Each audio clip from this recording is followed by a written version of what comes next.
especially the offense. 7 possessions, only 2 total yards. Yeah, it's dog. Man, we all got to be more detailed. We all got to have a better plan. This shit's not okay. I mean, straight up, it's not okay. We had how many total yards we had? 100, a little over 100. Yeah, it's not gonna fly. So. As an offense, though, I mean, when you guys are only able to score 3 points, the defense only lets up 3 points. I mean, do you feel like you let the defense down at all? No. I love it. That's your boy. Hey, Mike. That's your boy. That's your boy. That's your boy. Okay, listen. That's the dude. Okay. That's the dude that you and Chris Sims told me was the second Chris coming. Sims. Floor is yours. Floor is yours. Chris, hey, wait a minute. Wait. Hold on. Now, that's a separate conversation. Because where was all this energy? It's all related. Hey, where was all this energy when your boy was 5-1 as a starter? That's Zach Wilson. Yeah, Zach Wilson. 4 and 5. Where was all this energy? Where was all this? This energy. No. I'm like Dave Chappelle. No, I'm like Dave Chappelle on SNL. I've been on that. I've been on Zach Wilson. I've been told you Zach Wilson couldn't complete checkdowns to save his life. I've been told you he wasn't that dude. They do be coming in hot.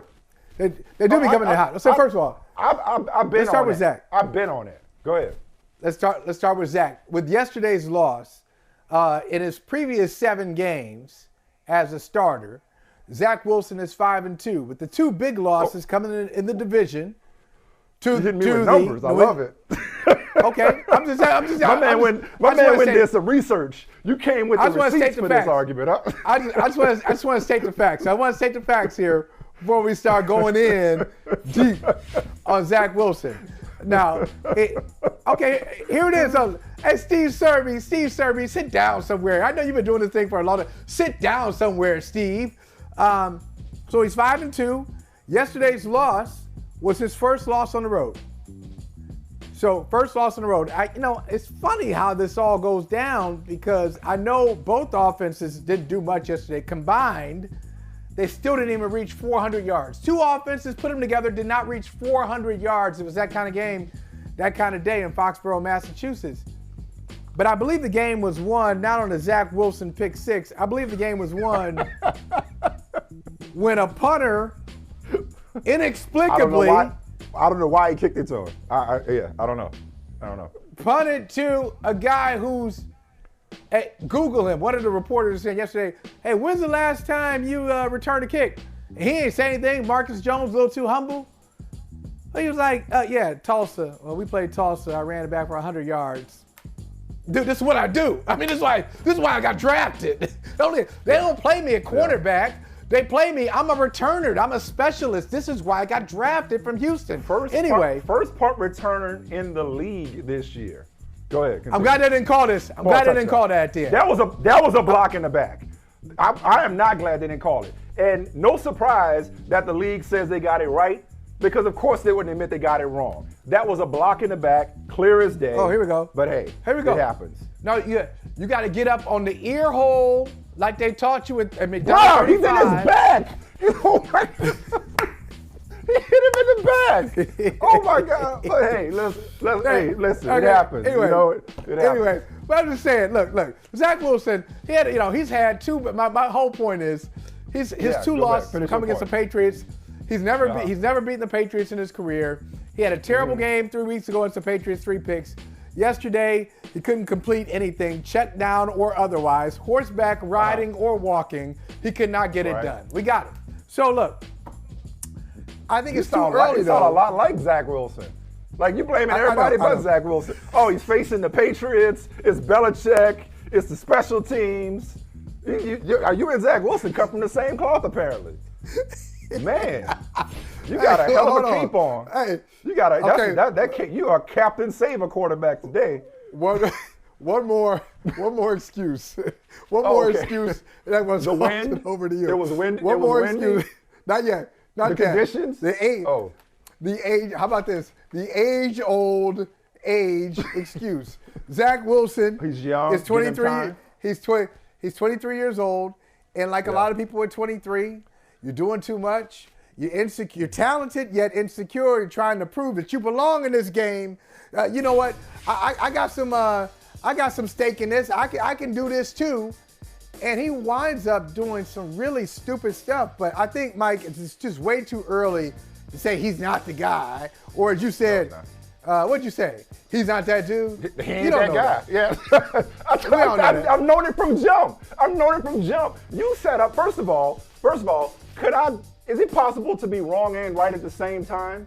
Because I was wrong about Sam Darnold, at least so far. Maybe Sam Darnold ends up being Geno Smith, but I was wrong about Sam Darnold. But I seem to recall, and y'all looking at me like I had two heads, clamoring for them to draft Penei Sewell instead of Zach Wilson and build around the quarterback they had. Because we've seen this movie before. You got in your feed that there is no book on the 2021 quarterback class, but we have damn sure seen this movie before in New York. And this is how it starts, as in this is how it ends.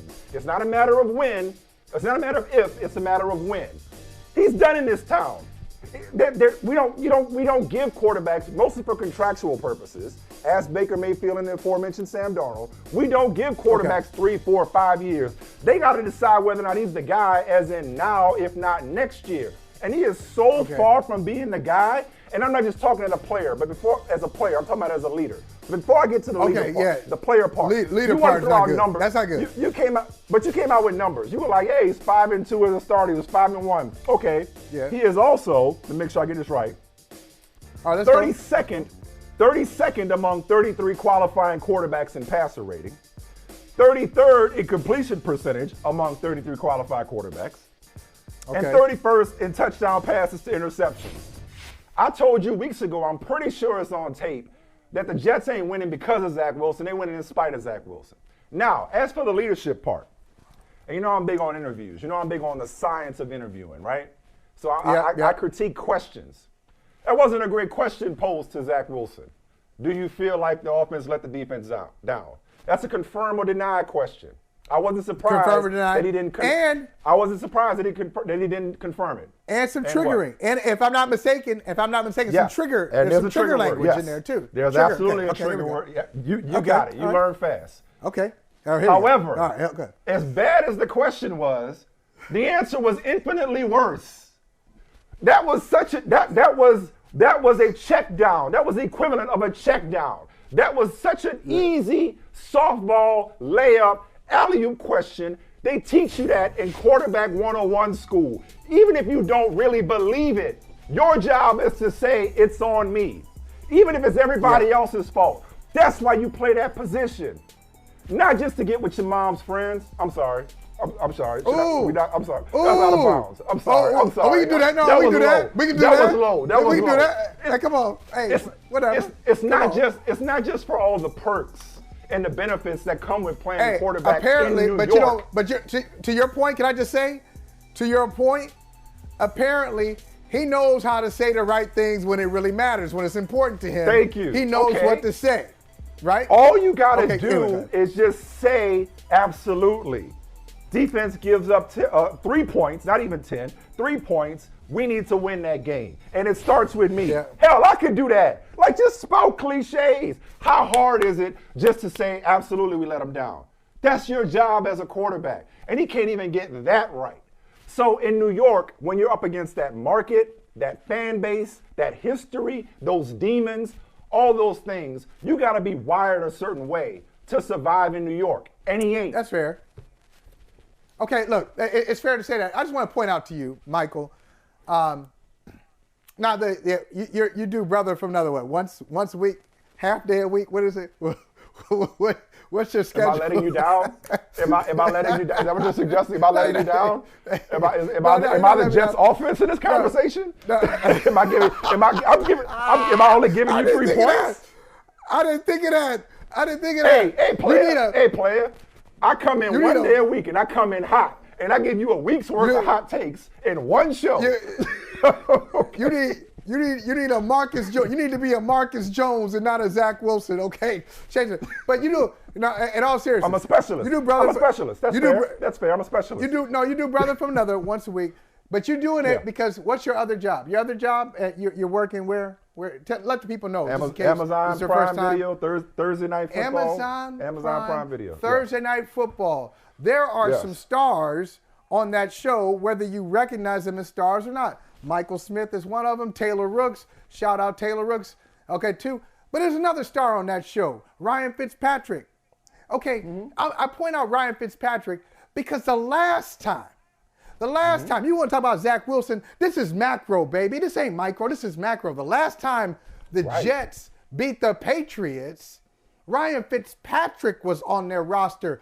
And that's not it. That's not all. Guess who else was on that roster who played yesterday? Last time they beat the Patriots. Nobody. They don't know. Nobody. I'm serious. They're all gone. Right. The coaching staff is gone. Front office, different front office, different coaching staff. Right. They've even made Absolutely. a tweak. They've made a tweak in ownership since the last time the Jets beat the They own Patriots. them. So you're right. You're right. They're tweaking ownership. You're right Belichick about- owns them. Yes. You're right about Zach Wilson. You're right about Zach Wilson. Okay, he's just lost his last 4 against the Patriots, but the Jets have lost their last 14 against the Patriots, haven't beaten them in 7 years. So I can't say that, oh, Zach Wilson ain't that dude. Well, nobody's that dude. The organization ain't that dude. You know, Well, no, that's fair they too. And they they- lost that they got a game lot of in the work to most do. Jets. They lost that game in the most here. Jets-like fashion. Okay, I'm glad you Right did here. that. Yes. Because let's go back. Okay, you're right. On a macro level, as far as the Jets have come, they still have a ways to go to be on the Patriots level. But that has started over the years with one position that they have not figured out, whereas the Patriots had it figured out for 2 decades. And we know what that difference was. The difference in those 2 franchises was head coach and that position.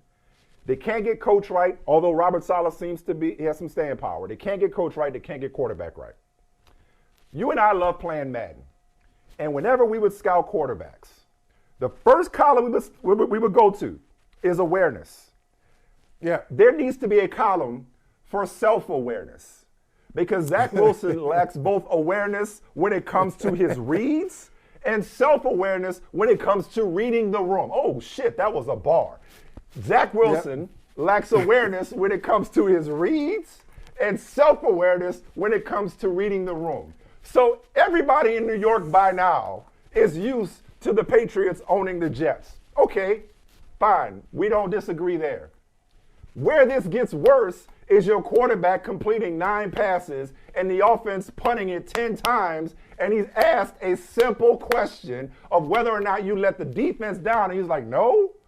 Bruh. I mean, the Jets can move on from the loss, but your quarterback is clueless. He's clueless in every way a quarterback can be. And that's not what you know. I'm sorry. Number two can't lead your offense to 2 net yards in the second half. Yeah, and here's the problem. Here's the problem. The problem is, when Chris Sims had him ranked over Trevor Lawrence. Oh, you drank that Kool-Aid. Oh, man, you drank that Kool-Aid. You came on this show and you were like, oh, Zach Wilson is. And Zach Wilson is a dude.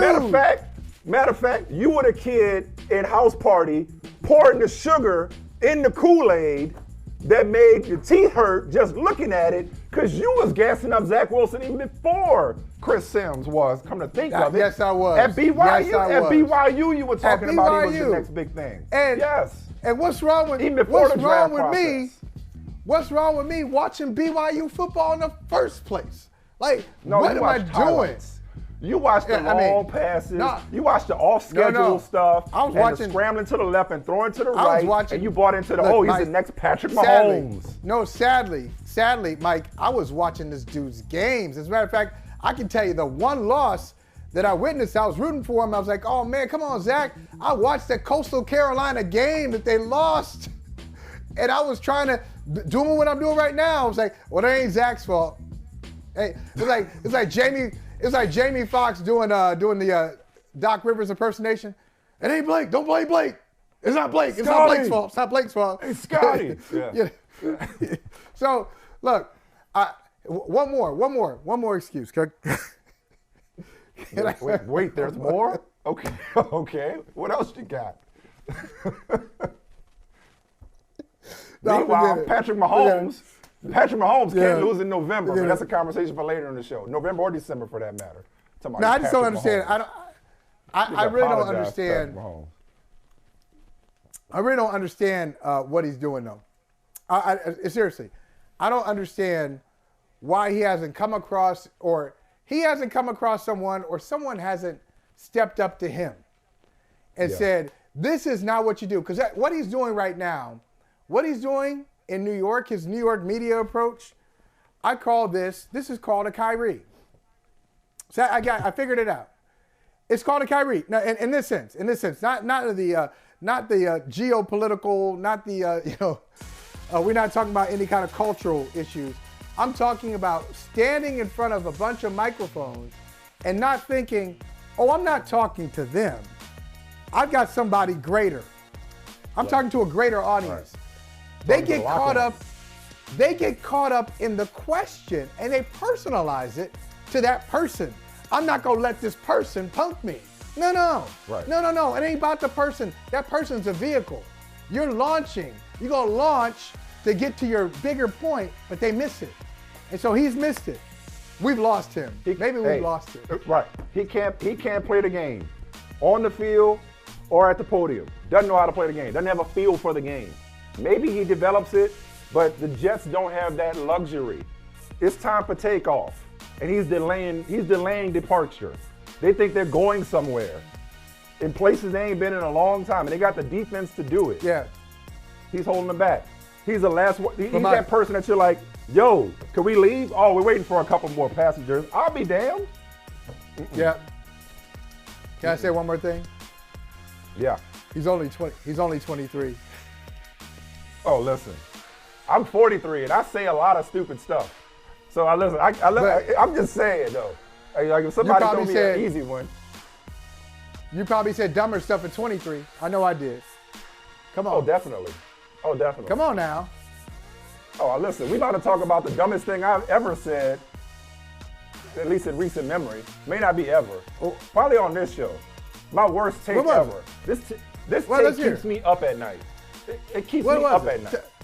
Tell us when we come back. Remind us. Okay. This was certainly, as far as a game that against such a creditable team, this was a really good team and is a good team.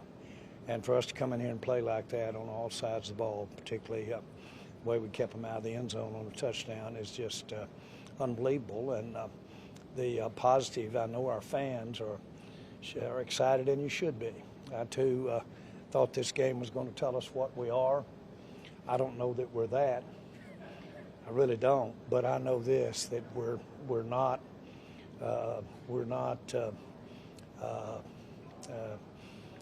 we are not a team that doesn't respond when it's wounded. Everybody thought against the Packers that we underplayed, and I think you saw what happened when we got out here tonight, and the team all came together.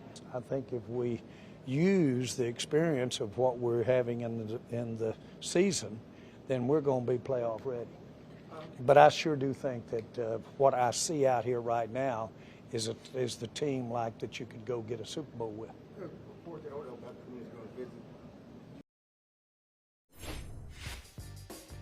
Hey, that's all facts right there. I can't argue with a word he said.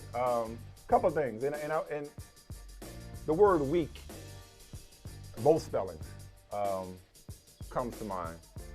So a week ago, Cowboys coming off an unprecedented collapse against the Packers, unprecedented in franchise history. They had never before lost a game in which they entered the fourth quarter leading by 14 or more points until last week at Green Bay. Come back the next week, and they hand the Minnesota Vikings their biggest home loss, their worst home loss in 59 years. That's the Vikings headline. A Vikings team that we were crowning last week after they beat the Bills in the game of the year.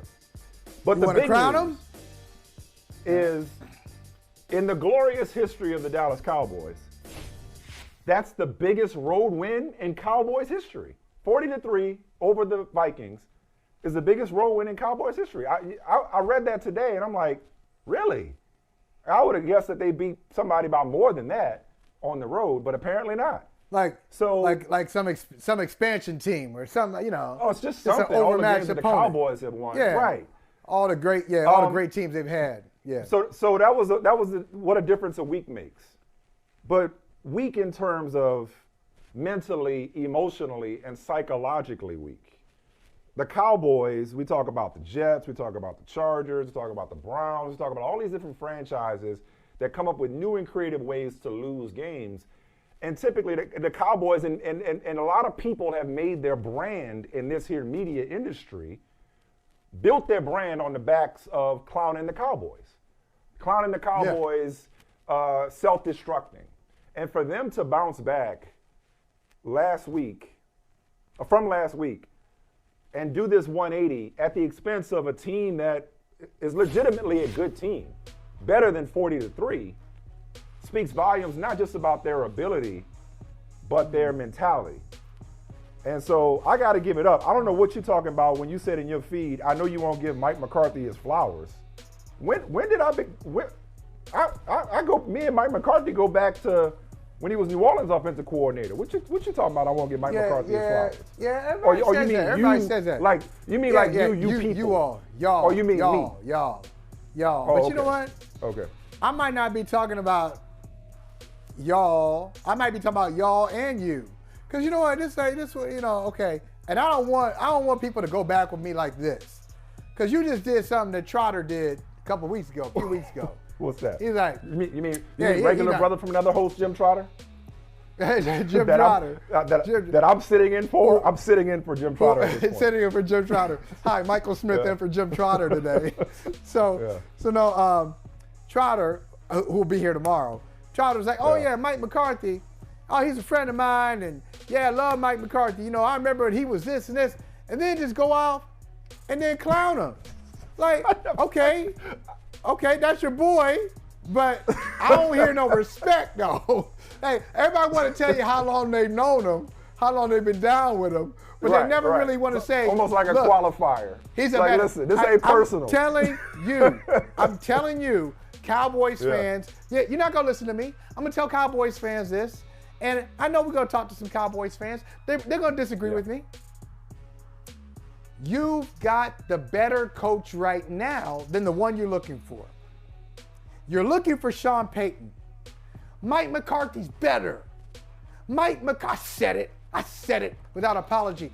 Mike McCarthy is the better coach for this team than Sean Payton is for this team.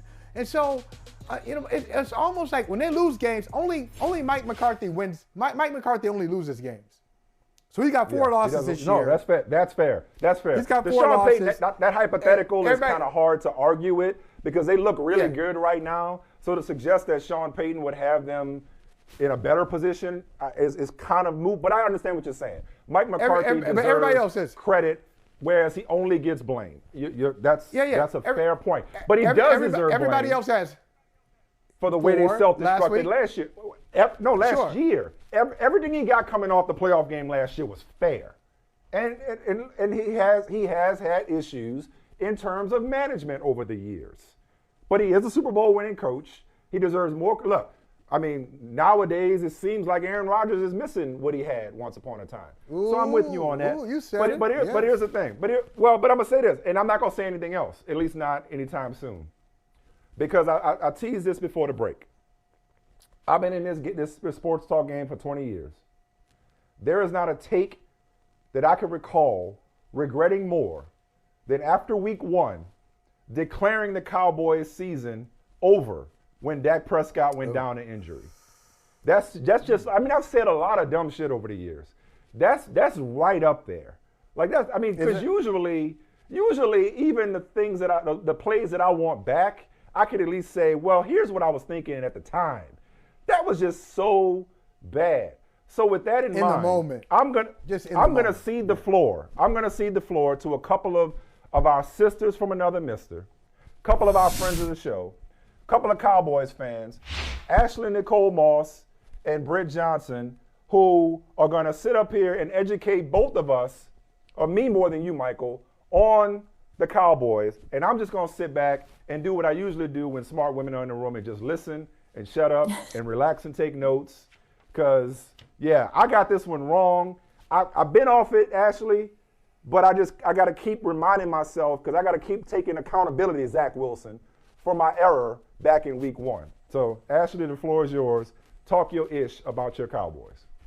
I mean, first of all, it's Victory Monday. Mondays are always better after a Cowboys win, especially when you annihilate your opponent. You like that, Kirk Cousins? I know you do.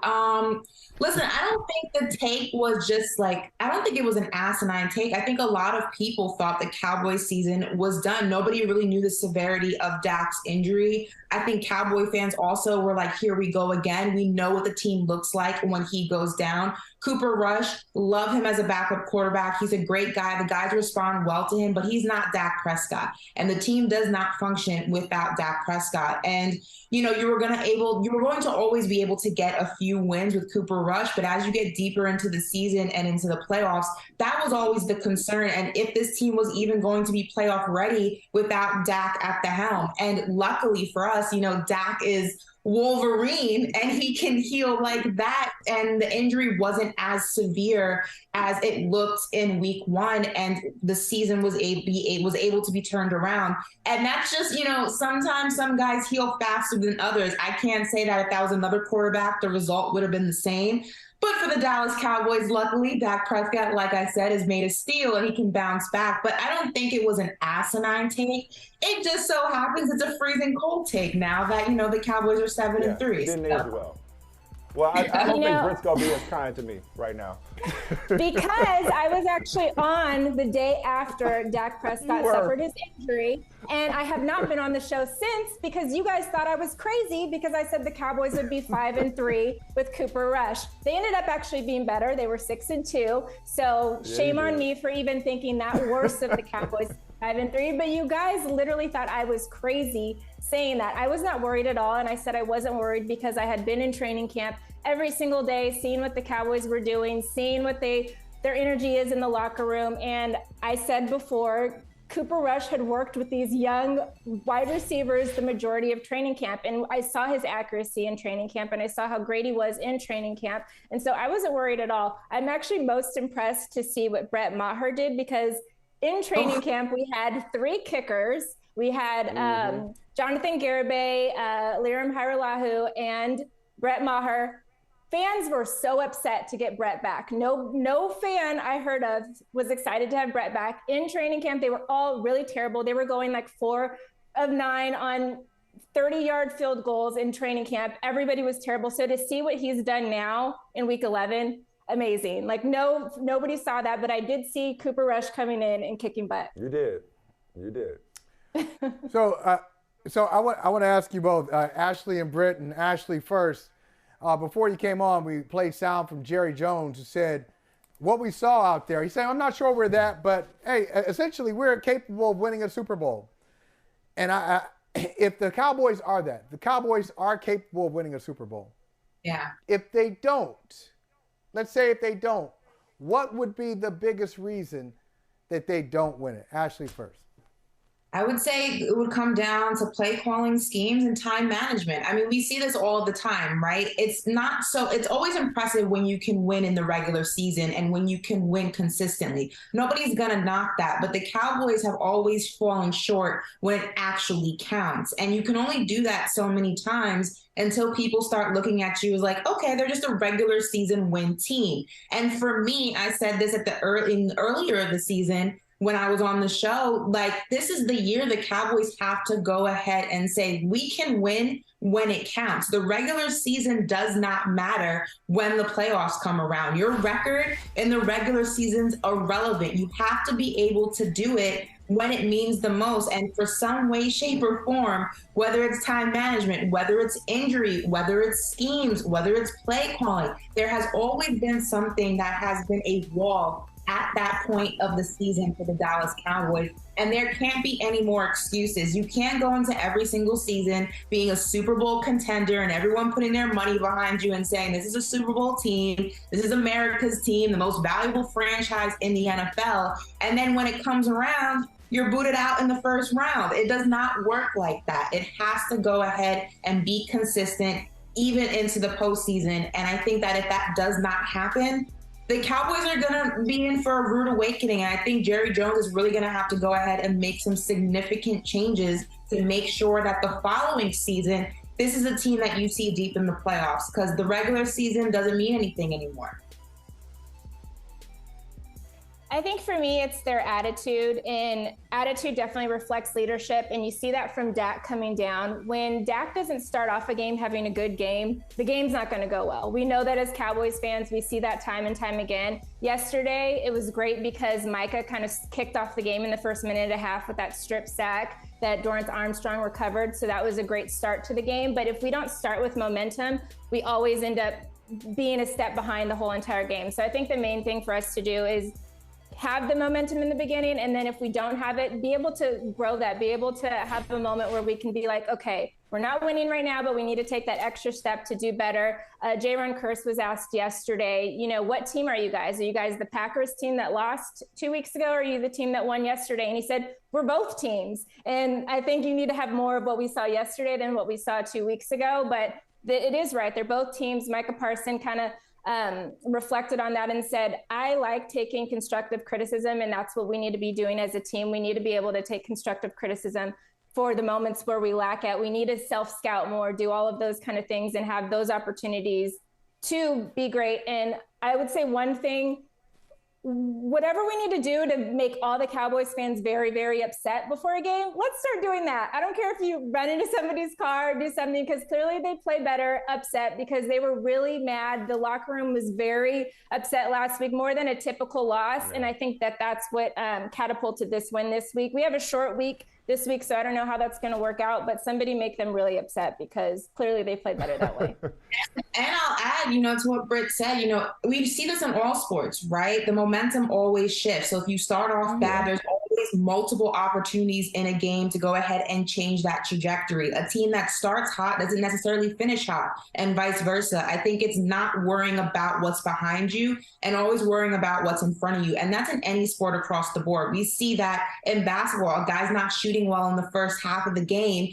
but he perseveres and then he gets a hot streak. It's no different in football. Dak, your receivers aren't catching your passes. You're not doing your check downs. Nobody's clicking. Everything that's behind you is exactly that. It's behind you. It's every play, every possession, every down, and that's how you win football games. Britt, then Ashley, before you guys joined us, Michael was saying, if I may quote you, Michael, that Mike McCarthy is a better coach for the Cowboys than Sean Payton would be. I'll phrase the question this way to you first, Britt, then you, Ashley. Or is Mike McCarthy, and it sounds like it, you guys are reasonable Cowboys fans, which is why we love talking to you. Is Mike McCarthy still, is the jury still out on Mike McCarthy? If they don't go on a deep playoff run this postseason, Britt, will there still be calls for Sean Payton to ride to the rescue, or are we off that now? Is Mike McCarthy the guy for this team? Can I say maybe neither one of them are? I think Dan Quinn could possibly be the guy for the job, because Dan Quinn has gained the respect from these players, and this Dan Quinn offense or defense from these last 2 years has been incredible to watch. Like, it has been insane. They have changed the leadership of the team. They've changed, you know, last year their motto was effort and intensity, I think it was, or something like that, but they were like killing it, and they focused on just getting better each day. And, you know, to Ashley's point of just forgetting about the last play and moving forward, and they did a really good job. And I think that Dan Quinn actually might be the guy. I know a lot of Cowboys fans were calling for it this offseason, and Dan Quinn was like, you know, I'm the defensive coordinator, I'm going to follow Mike McCarthy's lead. But I love how the players love Dan Quinn. Ashley? I'll say this. It's hard to speak in hypotheticals because you don't know what Sean Payton looks like with the Dallas Cowboys, right? You only have Mike as your example for this point in the season, in this era rather. So I can't speak on whether Sean Payton would be the guy without seeing if he's actually the guy. But I will say this: I spoke to Sean Payton at the Super Bowl, and he is interested in the job. He would love the job. He's not retired from coaching. He's just kind of stepped back. He stepped away a little bit, but he definitely is interested in it. And I'll say this.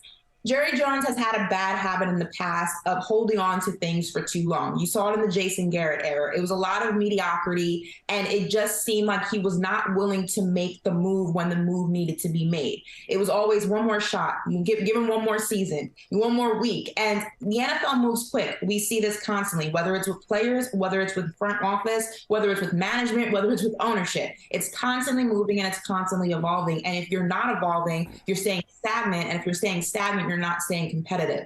So I'll say this: if Mike does not go ahead and bring this team deep into the playoffs, I'm not going to go ahead and put the Super Bowl jinx on it. I'm just going to say deep into the playoffs.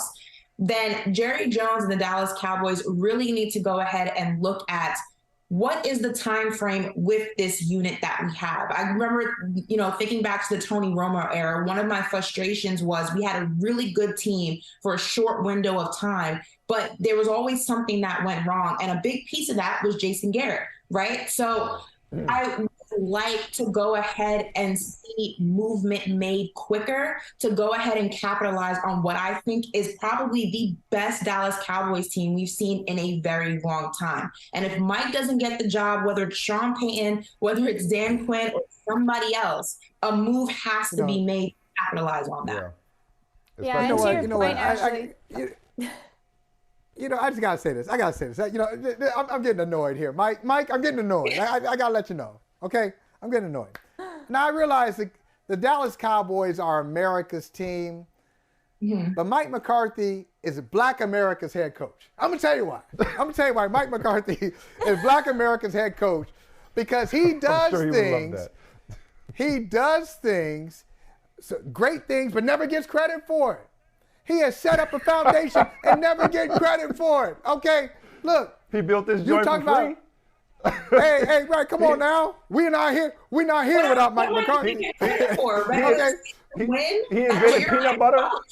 That's your job. He invented the stoplight. But here's a funny thing though. Listen, check this out, Mike. They said, Britt said Dan Quinn. Then we say, who hired Dan Quinn? Oh, it was Mike McCarthy. Why did Mike McCarthy hire Dan Quinn initially?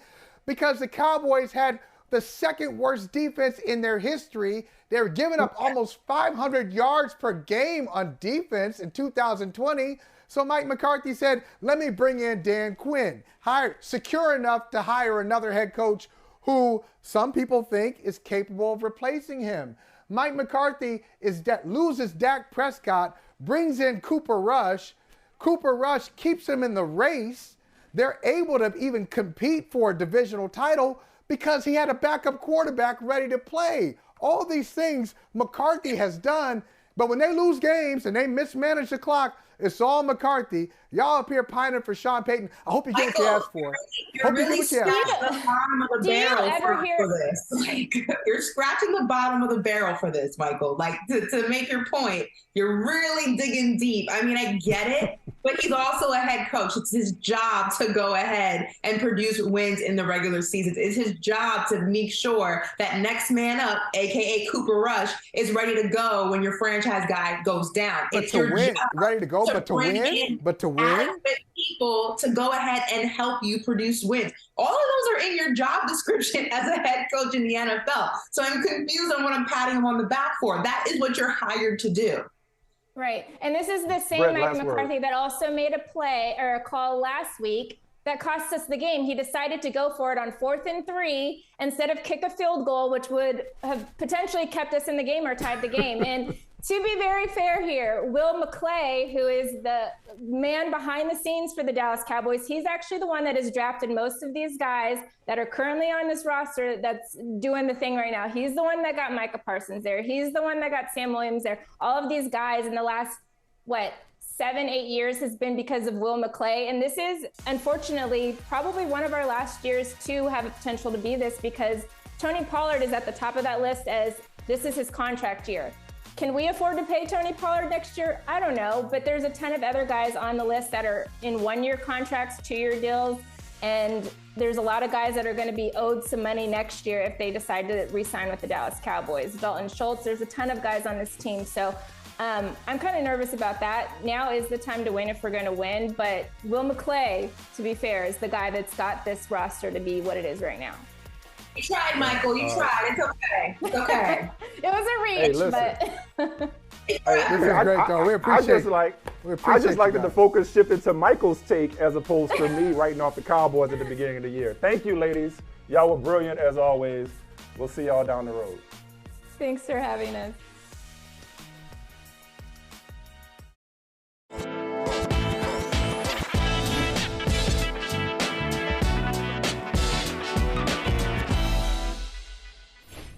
We do this a lot. Coach Reed prepares us for these moments. We knew we had a lot of time on the clock. We knew we had some time out, so we didn't rush. We just kind of went through what we do every single day at practice and everything like that.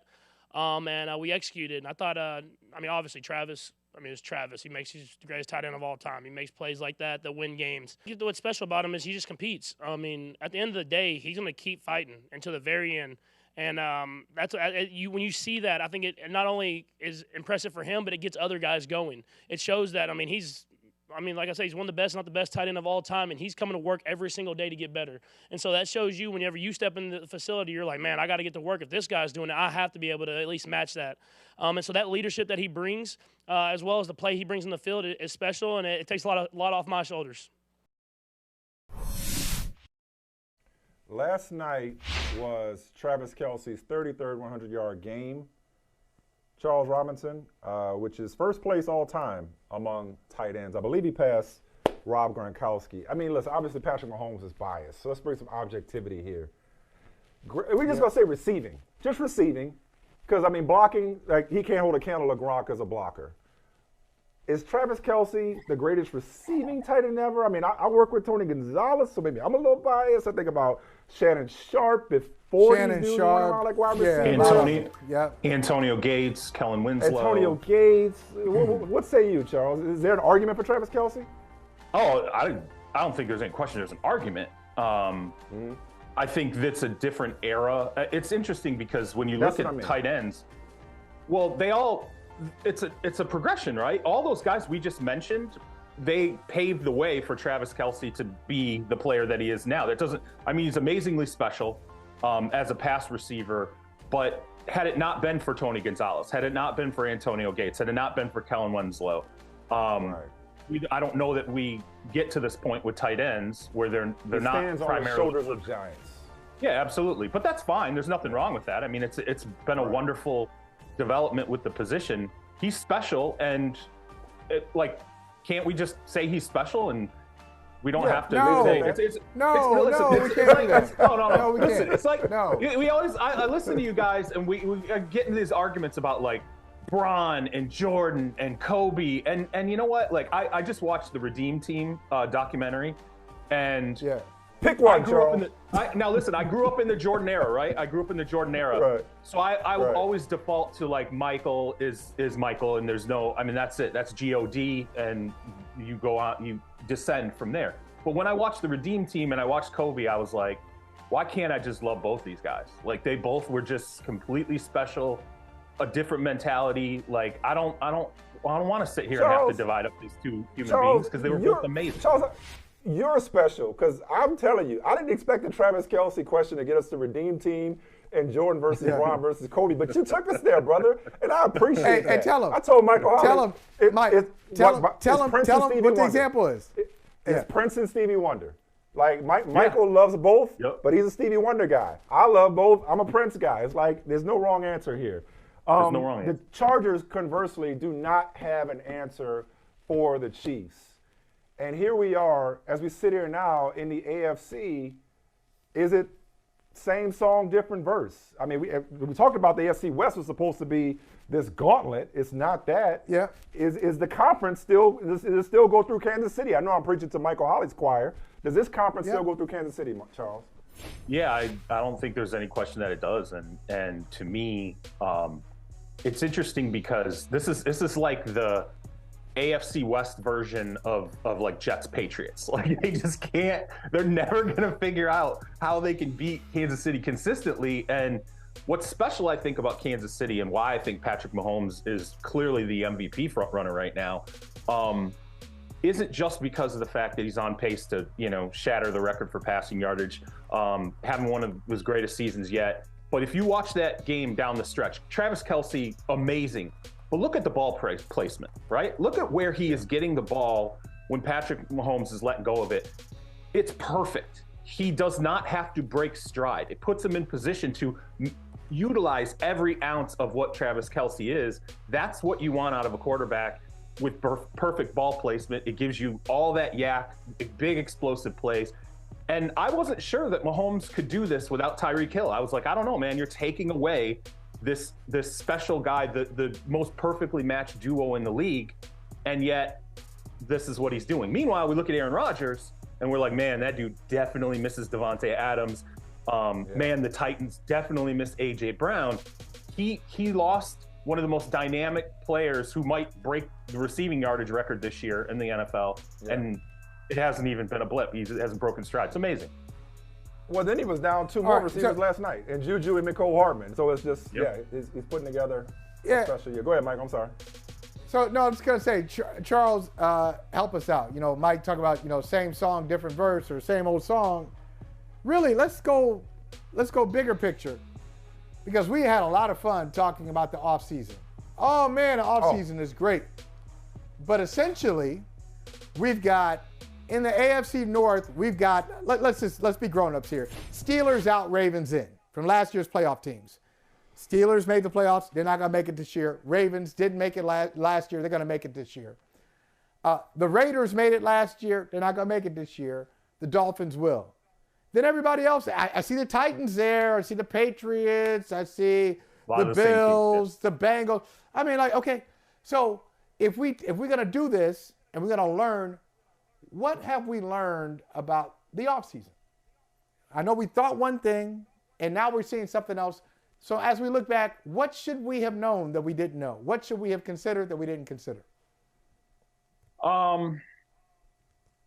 I mean, that we are probably in an era of, we've gone through all these different eras of special quarterbacks, but I think when we talk about like the elites of the elites, I think you're going to get these same teams that are either in it or they're on the cusp of it. So I know the Ravens didn't make it last year, but it wasn't like the Ravens were a complete and total mess despite all of the injuries that they suffered last year. But there are only 3 or 4 truly like uber special quarterbacks in the league when you're talking about Pat Mahomes, we're talking about Herbert, we're talking about Josh Allen, Lamar Jackson. And to me, as long as you have those in place, I'll give you something Les Snead told me about Matt Stafford. He said, when you have a guy like this, if he's healthy and he's playing up to his potential, you always feel like the window's open. You feel like because I asked him, like, when does the Super Bowl window close for you? And he said, when Matt's gone. When you have a player on this level and who's special, it's your job to not screw up that window. But as long as you got that quarterback, if you're not there, you have done something coaching-wise or general manager-wise that has somehow screwed the process up.